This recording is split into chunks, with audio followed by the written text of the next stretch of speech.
Selamat pagi jemaat yang dikasihi Tuhan. Kita mengucap syukur pagi ini boleh kembali hadir di tempat ini. Bersama-sama kita boleh beribadah, memuji dan juga membesarkan nama Tuhan.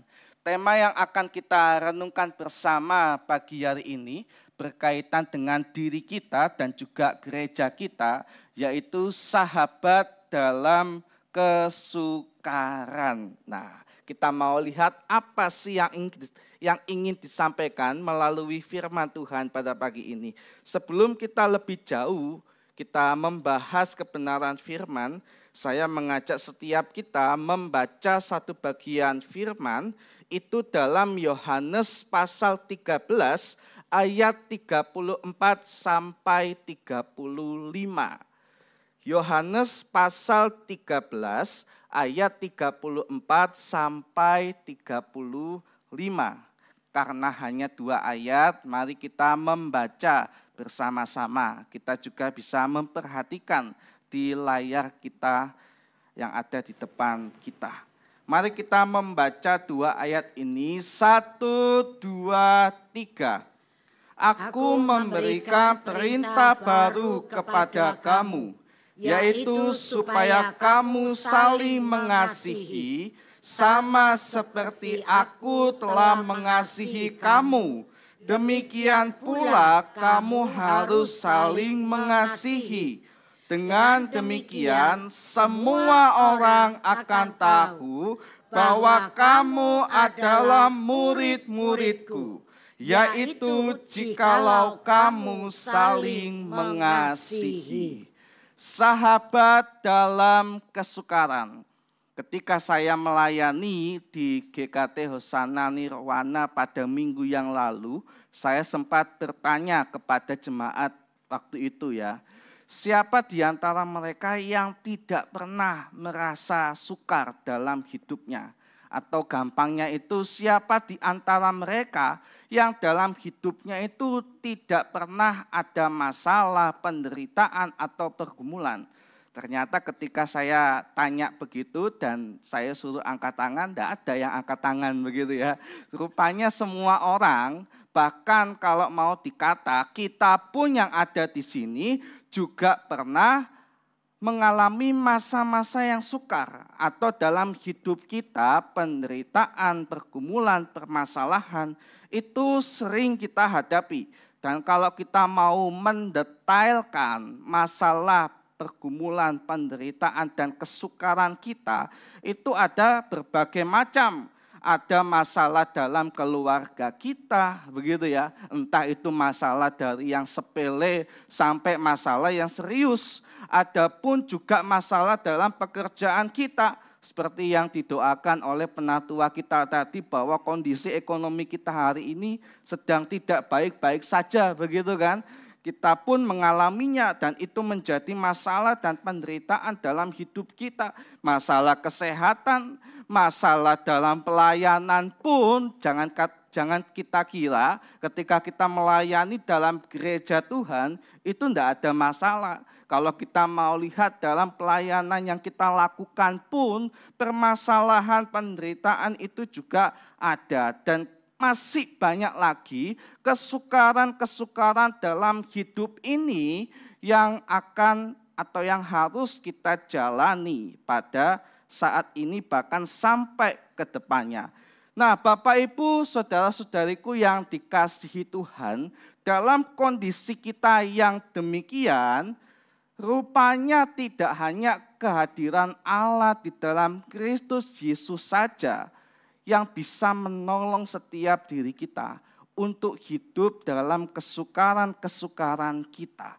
Rupanya Allah juga menyediakan seorang sahabat yang adalah sesama kita, yang mana dia juga mengalami pergumulan yang sama, permasalahan yang sama, kesukaran-kesukaran yang sama, sama seperti kita.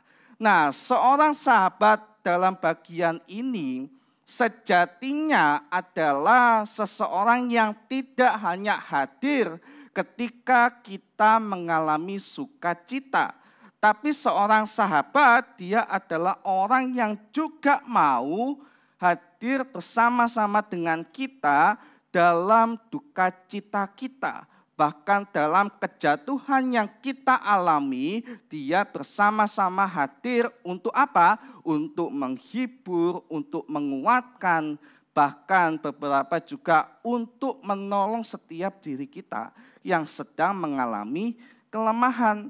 Namun kalau kita mau lihat pada kenyataan di dalam hidup kita hari ini, tidak semua orang itu punya sahabat dalam hidupnya.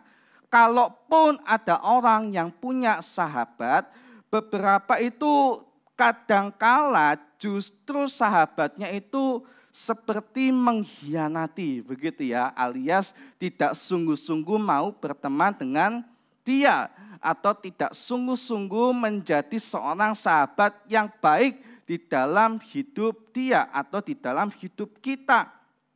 Mengkhianati kita. Bahkan beberapa itu ada yang tidak peduli dengan keadaan kita. Dia hanya hadir dalam sukacitanya kita aja, tapi ketika kita sedang menderita, bergumul dan lain sebagainya, dia justru meninggalkan kita seolah-olah tidak mengenal atau tidak melihat kondisi kita.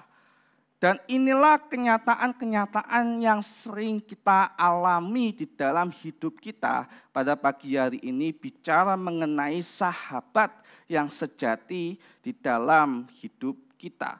Saya ingin setiap kita menyaksikan satu video sebagai berikutnya. Kita simak sama-sama.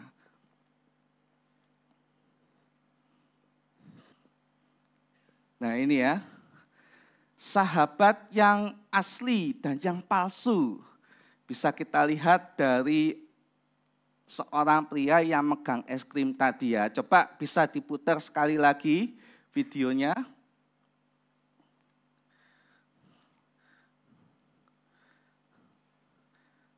Nah, kalau kita mau deskripsikan video ini, dikatakan bahwa teman atau sahabat yang palsu itu ketika dia tahu temannya sedang membutuhkan, mungkin sedang haus atau sedang kepanasan begitu ya, terus dia punya uang buat beli es krim. Dia tahu nih es krimnya ini ada 2 begitu kan, bisa ditugel. Nah kalau sahabat yang asli tahu temannya juga haus, juga kepanasan, akan membagi es krimnya. Tapi kalau teman yang hanya teman saja, ya hanya sebatas teman bukan sahabat, bahkan tidak peduli dengan sesamanya yang kepanasan ini ya, seperti yang di video tadi begitu kan. Es krimnya sudah tahu ada 2 tangkai tapi semuanya dimakan oleh dia sendirian. Jadi kalau kita mau lihat di dalam kehidupan kita, pergumulan untuk menjadi atau mencari seorang sahabat yang sejati memang tidak mudah. Bahkan kalau kita mau lihat kehidupan Tuhan Yesus di dalam Alkitab, Yesus itu loh ketika dia melayani dengan 12 murid. Bahkan dia tidak hanya menyebut mereka sebagai murid, tapi Yesus menyebut mereka sebagai sahabatnya. Bayangkan, Yesus menyebut mereka sebagai sahabat. Tapi dalam masa-masa pelayanan Tuhan Yesus bersama-sama dengan mereka, rupanya ada beberapa orang di antara para murid yang tidak sungguh-sungguh menerima Tuhan Yesus sebagai sahabat mereka. Buktinya apa? Buktinya ya ada yang mengkhianati. Kemudian ada yang menyangkal begitu kan. Yang mengkhianati siapa kira-kira? Si Yudas. Kemudian yang menyangkal siapa? Petrus. Bahkan Petrus yang dikatakan orang paling dekat dengan Tuhan Yesus justru menyangkal Tuhan Yesus. Meskipun Tuhan Yesus tahu bahwa dia akan dikhianati oleh sahabatnya. Dia akan disangkal oleh sahabat yang lainnya juga. Dia itu tetap tetap memiliki kasih kepada sahabat-sahabatnya. Dan dia mengampuni mereka sekalipun sudah disakiti. Bahkan tidak hanya mengampuni dan tetap mengasihi. Yesus dalam nats yang sudah kita baca tadi, dia juga mengajarkan bahwa apa yang sudah dia lakukan harus diterapkan juga oleh para murid. Bapak, Ibu, saudara-saudariku yang dikasihi Tuhan, mungkin setiap kita bertanya-tanya ya. Bertanya-tanya demikian, Yesus itu kan mengajarkan kasih kepada murid-muridnya. Dan dia sudah melakukan itu lebih dahulu sekalipun ia disakiti oleh sahabat-sahabatnya. Pertanyaan yang mungkin terlintas dalam benak kita adalah, kasih yang bagaimana sih Kak yang diajarkan oleh Yesus kepada murid-muridnya? Supaya apa? Supaya mereka tetap bersatu dan saling bersahabat satu dengan yang lain. Kasih yang bagaimana yang diajarkan oleh Tuhan Yesus dalam nats yang sudah kita baca tadi. Kalau kita mau lihat, John Calvin dalam komentarnya menjelaskan pikiran Yesus bahwa kasih yang diajarkan oleh Tuhan Yesus adalah yang pertama, kasih yang meneladani Kristus Yesus. Itu bisa kita lihat dalam ayat yang ke-34a. Ketika kita melihat dalam ayat 34a, Yesus itu berkata demikian, supaya kamu saling mengasihi sama seperti aku telah mengasihi kamu. Kalau kita mau lihat arti dari kalimat yang Yesus ucapkan dalam bagian ini adalah Yesus itu ingin memberi standar kasih yang sangat tinggi. Jadi kasih yang ingin diajarkan oleh Tuhan Yesus dalam bagian ini bukan sekedar kasih yang diajarkan oleh dunia. Itu enggak sama. Kalau dunia mengajarkan kasih itu gini. Kalau orang baik sama kamu, kamu juga harus apa? Baik juga sama dia. Gitu kan? Itu yang diajarkan oleh dunia. Tapi Yesus dalam bagian ini mengajarkan kasih yang lebih dari itu. Kasih yang walaupun dia mengkhianati kita, berbuat jahat kepada kita, kita harus tetap apa? Mengasihi dan mengampuni dia. Inilah kasih yang diajarkan oleh Tuhan kita Yesus Kristus. Apa buktinya kalau kita harus meneladani arti kasih yang diajarkan oleh Tuhan Yesus ini? Buktinya adalah teladan Kristus Yesus sendiri.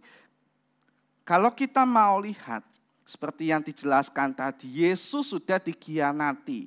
Bahkan tidak hanya murid-muridnya, kita pun kadangkala sebagai manusia yang hidup hari ini juga sering mengkhianati Tuhan kita Yesus Kristus. Tapi ketika kita mengkhianati, bahkan sahabat-sahabatnya pun menyakiti, mengkhianati, ia tetap membuktikan kasih yang sejati kepada mereka. Melalui apa? Melalui menyerahkan nyawanya di atas kayu salib. Ia tahu bahwa hanya inilah satu-satunya yang bisa dilakukan oleh para murid, supaya tidak hanya mereka yang terjangkau dan menerima kasih Allah yang kekal, tapi juga orang-orang lain yang ada di sekitar mereka. Jadi dalam bagian ini, kasih yang diajarkan oleh Tuhan Yesus kepada para murid adalah kasih yang harus meneladani dia, atau kasih yang harus sama seperti dia. Kita pun kadang-kala juga gitu kan, ketika kita hendak memilih seorang teman atau sahabat yang sejati, biasanya fondasi kita itu satu. Kalau dia klop sama kita, dia baik sama kita, kita mau bersahabat dengan dia. Tapi kalau ada orang yang berbuat jahat atau menyakiti kita, itu wes tidak masuk lagi dalam daftar persahabatan kita. Inilah yang kadang-kala sering kita lakukan sebagai manusia. Oleh sebab itu melalui bagian ini Yesus mengajarkan sekali lagi. Sebagai orang percaya, sahabat itu tidak ada batasan. Mau kita klop atau tidak klop, tapi kalau kita sudah ditebus dalam satu penebusan yang sama, semuanya ini adalah sahabat satu dengan yang lainnya. Lalu yang kedua, kasih yang bagaimana yang diajarkan oleh Tuhan Yesus. Yang kedua bisa kita lihat, yaitu kasih yang mengikat kesatuan. Ini bisa kita lihat dalam ayat 34b. Yesus tahu bahwa ketika ia meninggalkan murid-muridnya, murid-muridnya itu akan menghadapi banyak tantangan, banyak pencobaan, banyak pergumulan masalah dan lain sebagainya. Dan Yesus tahu bahwa murid-muridnya itu bukan dari satu latar belakang yang sama, tapi mereka lahir dari latar belakang yang berbeda. Para murid punya sifat-sifat yang berbeda, punya karakter bahkan watak yang berbeda-beda. Oleh karena itu Yesus memberi perintah supaya mereka saling mengasihi sebagai seorang sahabat satu dengan yang lain. Dan melalui kasih yang diajarkan oleh Yesus itulah yang akan menjaga mereka tetap bersatu dimanapun dan apapun keadaan mereka. Jadi kasih yang diajarkan itu nggak cuma untuk membuat kita saling memahami satu dengan yang lain, tapi bisa membuat kita bersatu satu dengan yang lain. Sekalipun jarak kita mungkin jauh, saya di Pare dan Pendeta Airin di Kediri begitu kan. Tapi kalau kita hidup dalam satu kasih yang sama, jarak sekalipun yang jauh demikian tetap akan mempersatukan kita. Menurut John Calvin, tanpa kasih, gereja itu mudah sekali pecah. Meskipun pengajarannya itu benar. Bayangkan, sekalipun kita sudah mengajarkan doktrin atau firman Tuhan yang benar, tapi kalau hidup kita satu dengan yang lain tidak punya kasih, gereja itu akan hambar dan lambat laun akan pecah karena hidup sendiri-sendiri. Sebab seringkali perpecahan itu bukan karena doktrin yang salah, tapi karena hati yang tidak saling mengasihi. Satu sama lain punya ego, maunya hanya diperhatikan, tapi tidak mau memperhatikan sesamanya, begitu kan? Kemudian punya ambisi, begitu kan? Punya ambisi, aku pengennya itu seperti ini, seperti itu, tapi tidak mau mendengarkan argumentasi dari orang lain. Iri hati, kesombongan yang bisa merusak hubungan jika tidak ada kasih Kristus yang mengikat satu dengan yang lain. Bapak Ibu, ketika saya melayani khususnya di tempat ini gitu ya, perdebatan antara hamba Tuhan itu biasa begitu ya, apalagi bicara soal pelayanan begitu. Kalau sudah ada miss-nya itu juga kadang-kadang bisa memicu amarah dan juga perdebatan. Tapi apakah itu akan berlangsung lama? Tentu tidak. Itu saya pikir akan berlangsung dengan singkat saja. Karena apa? Karena Yesus mengajarkan kita harus saling mengasihi satu dengan yang lainnya. Melalui kasih kita itu tidak menjadi tinggi ego. Melalui kasih kita itu bisa saling memahami satu dengan yang lain walaupun di awal tadi terjadi perdebatan dan lain sebagainya. Melalui kasih apa yang sudah terjadi tidak akan membuat kita tercerai-berai, melainkan tetap bersatu sebagai anggota tubuh Kristus satu dengan yang lainnya. Jadi kasih yang diajarkan oleh Tuhan Yesus yang kedua ini dampaknya sangat luar biasa. Bukan hanya untuk saling kita memahami satu dengan yang lain, tapi kita juga bisa dipersatukan di dalam satu tubuh dengan kasih yang sama, yaitu Kristus Yesus. Lalu kasih yang ketiga, gitu ya. Lalu arti kasih yang ketiga yang diajarkan oleh Tuhan Yesus adalah kasih sebagai tanda murid Tuhan Yesus. Itu bisa kita lihat dalam ayat 35.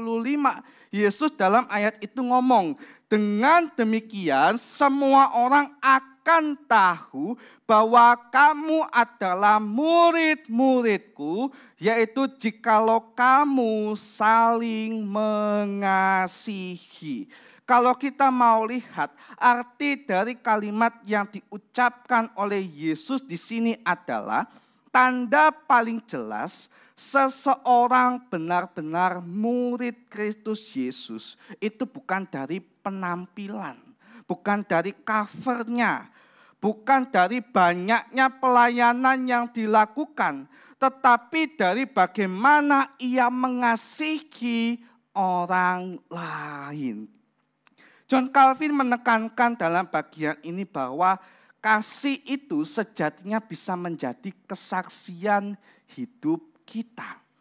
Kadang-kadang kita pernah mendengar argumentasi dari orang yang di luar sana, begitu kan. Orang Kristen ini hidupnya baik-baik, begitu kan. Orang Kristen ini hidupnya ini damai sejahtera. Mengapa kok argumen-argumen ini bisa muncul dan keluar dari mulut-mulut mereka yang belum mengenal Tuhan Yesus? Karena mereka melihat kesaksian hidup kita dalam kehidupan kita satu dengan yang lain. Kalau hidup kita dalam hidup sehari-hari, antar jemaat saja tidak saling mengasihi, bahkan justru sebaliknya yaitu gontok-gontokan begitu ya. Apakah bisa mereka terberkati melalui kehidupan kita? Tentu tidak. Dalam bagian ini dikatakan bahwa ketika kita satu sama lain hidup mengasihi, kalau ada seseorang yang butuh pertolongan apalagi sesama kita, kita bantu dia. Kalau orang lain melihat itu, maka dia akan terberkati. Dan secara tidak langsung melalui kesaksian kasih kita, bisa jadi loh orang yang melihat ini juga ingin menjadi seperti kita, yaitu tidak hanya mengasihi satu dengan yang lain, tapi juga mau menerima Tuhan Yesus sebagai Tuhan dan juga Juru Selamat. Bapak Ibu, kasih dalam bagian ini yaitu kasih yang saling mengasihi. Bahkan petunjuk itu baru tadi dikatakan, hidup kita itu enggak sendiri. Kita hidup di dunia ini bukan untuk memikirkan diri sendiri saja. Tapi kita hidup di dalam dunia ini juga memikirkan kepentingan-kepentingan orang lain. Apa kepentingan-kepentingan orang lain? Kalau kita mau lihat itu banyak gitu ya. Kalau kita nggak tahu bisa tanya pendeta Airin gitu ya. Misal kepentingan Dokter Novian apa begitu ya, yang perlu dibantu. Nah bisa tanya begitu dan dibantu begitu kan. Jangan kita terus yang merasa pengennya itu dibantu. Tapi kita juga pengen membantu orang lain. Dan memperhatikan kepentingan-kepentingan orang lain. Inilah kasih yang ketiga yang diajarkan oleh Tuhan kita Yesus Kristus. Supaya dengan demikian kita bisa dicap sebagai murid-murid Kristus yang sejati. Hakikatnya murid Tuhan Yesus bukan sekedar dia ngomong tok, tapi dia mau melakukan apa yang Yesus sudah pernah lakukan. Bapak Ibu, saudara-saudariku yang dikasihi Tuhan, bicara mengenai sahabat dalam kesukaran, ketika saya semester berapa ya, semester 3 itu pelayanan di GKT 3. Oh, semester 5 itu saya dapat tempat pelayanan di Surabaya. Lebih tepatnya itu di daerah Pondok Darmo Permai ya, Surabaya Barat kalau nggak salah itu ya. Nah, rupanya tempat pelayanan saya ini adalah tempat yang kecil, begitu kan. Bahkan mau dikata itu lebih kecil dari Pare dan Gura. Isinya itu hanya beberapa orang aja dan itu semua adalah orang-orang tua. Nah, ketika saya tahu bahwa tempat pelayanan saya punya kondisi yang demikian, bahkan rumahnya itu mungkin lebih kecil dari tempat kita hari ini.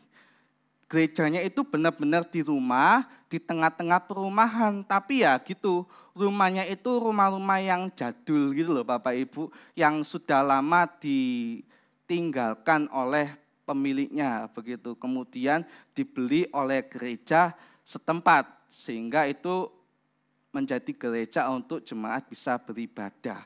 Ketika saya tahu tempat pelayanan saya demikian, maka yang terjadi adalah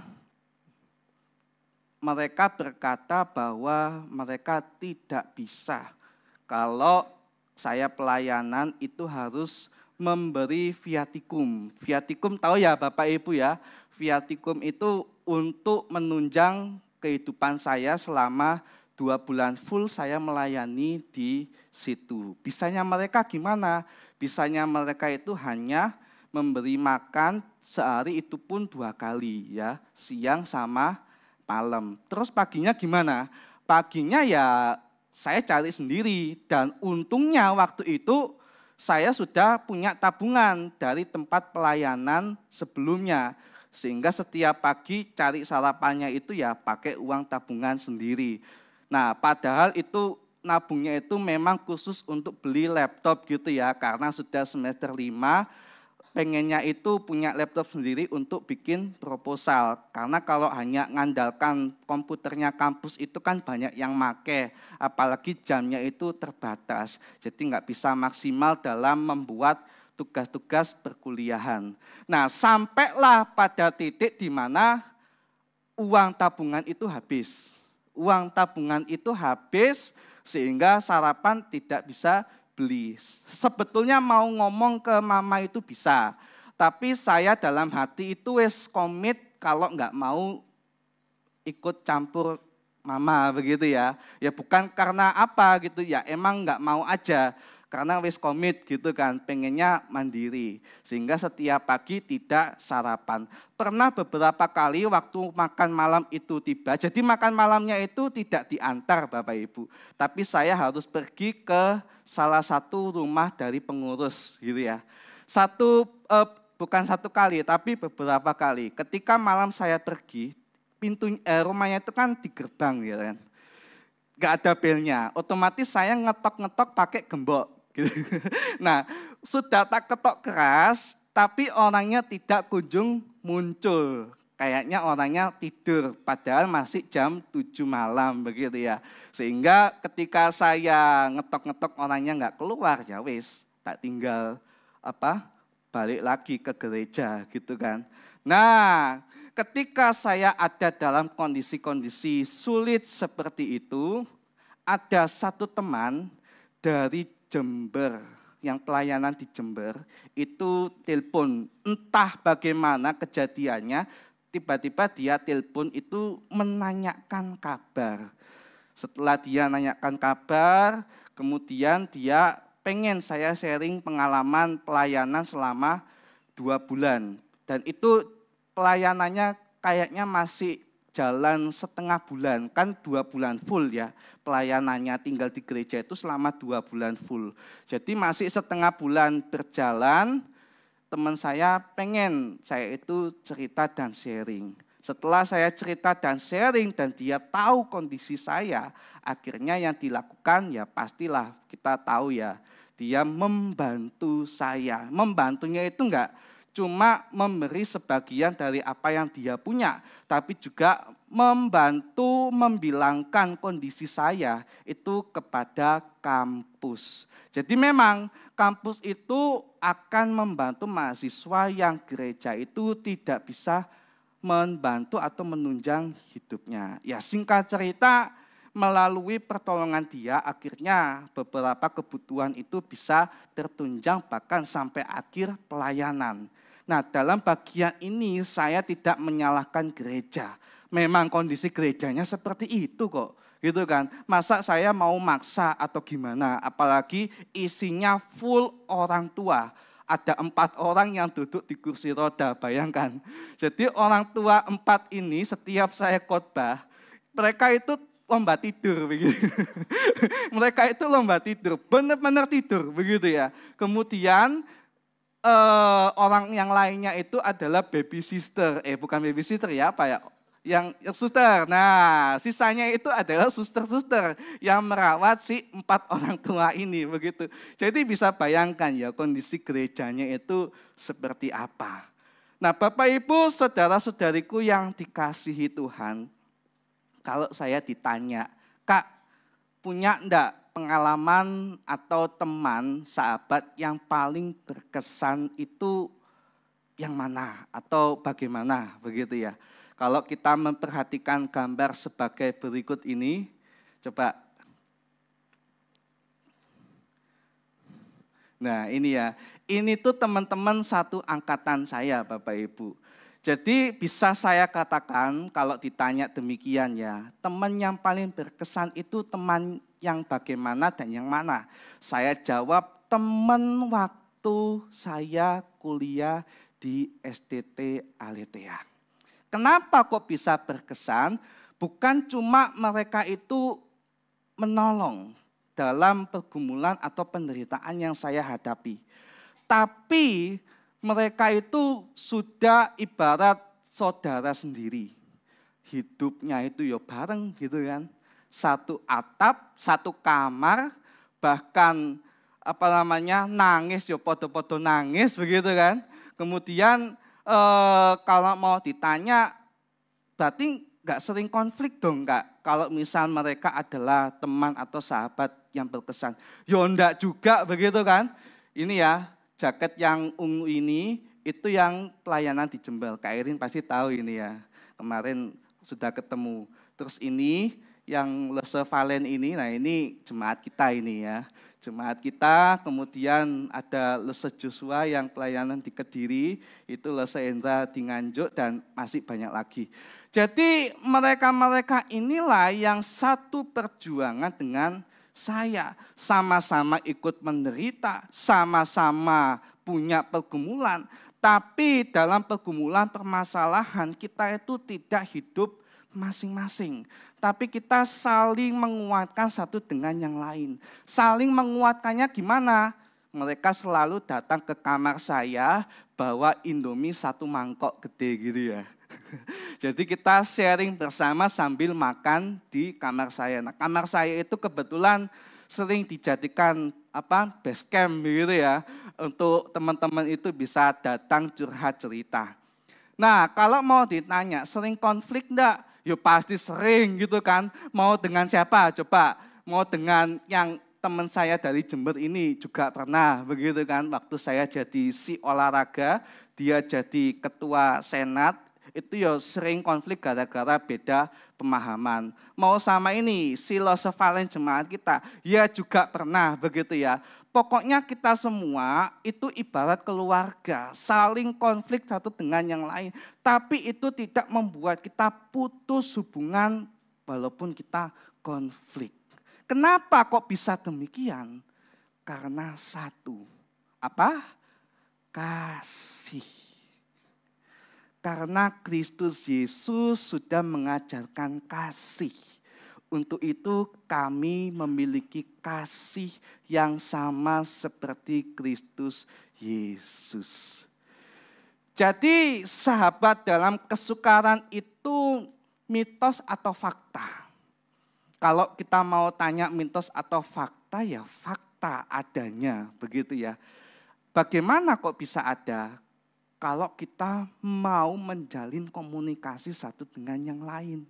Kalau hari ini hidup kita masih individualis, coba mulai membuka diri. Coba mulai melihat sekitar. Saya awalnya dulu juga nggak kenal mereka gitu loh. Mereka siapa kan waktu pertama kali datang. Tapi kok bisa menjadi satu itu gimana? Ya karena kami saling terbuka satu dengan yang lain. Kami saling bercerita, bahkan kami saling mengampuni, mengasihi satu dengan yang lain. Ketika kami hidup bersama-sama. Begitupun juga dengan kita sebagai jemaat Tuhan. Mari sebagai jemaat Tuhan, jangan kita menunggu orang lain datang untuk menjadi sahabat kita. Tapi mari kita menjadi seperti Kristus Yesus. Memulai duluan, menjadi sahabat bagi orang lain. Bagi mereka yang lemah dan butuh pertolongan kita. Yesus sudah memulai duluan, menjadikan para murid bahkan kita sahabat-sahabatnya. Sekalipun dia disakiti, tapi dia tetap mengasihi dengan cara berkorban di atas kayu salib. Jika Yesus sudah mengajarkan demikian, masakan kita mau seperti bos yang angkat kaki di kursi enak kemudian nunggu orang lain datang menjadi sahabat kita dan orang lain memperhatikan kita? Tentu itu tidak mencerminkan karakter Kristus. Maka kita yang sudah mendengar firman hari ini, yuk buka diri, yuk kita bersama-sama melihat sekitar kita. Jangan kita berkata enggak ada yang mau jadi. Belum dicoba, ayo kita semua melihat yang ada di sekitar kita. Jangan cuma hamba Tuhan atau majelis tok yang mau merangkul semuanya menjadikan jemaat Tuhan sebagai sahabat. Tapi kita sebagai jemaat Tuhan yang mungkin tidak terlalu aktif pun dalam melayani, bisa kok menjadi sahabat satu dengan yang lain. Intinya adalah satu. Mau apa enggak? Wes ikut tok, gitu kan? Enggak ada yang lain. Mau apa enggak? Kalau mau ya silahkan kita lakukan firman Tuhan ini dalam kehidupan kita. Ada satu catatan yang mungkin bisa kita simak bersama-sama. Dan kita mungkin bisa membaca bersama-sama ya catatan ini. Bisa ditampilkan? Slide terakhir. Yuk kita baca bersama-sama, 1, 2, 3. Menjadi sahabat sejati berarti hadir dengan kasih ketika yang lain sedang jatuh, bukan sekedar berdiri hanya ketika kuat. Berdasarkan komentaris John 30 ya, diajarkan oleh John Calvin begitu ya. Mengajarkan sahabat itu betul-betul ya kita harus menjadi semuanya gitu kan. Apalagi kita murid-murid Tuhan Yesus. Jangan kita hadirnya itu cuma suka tok gitu ya.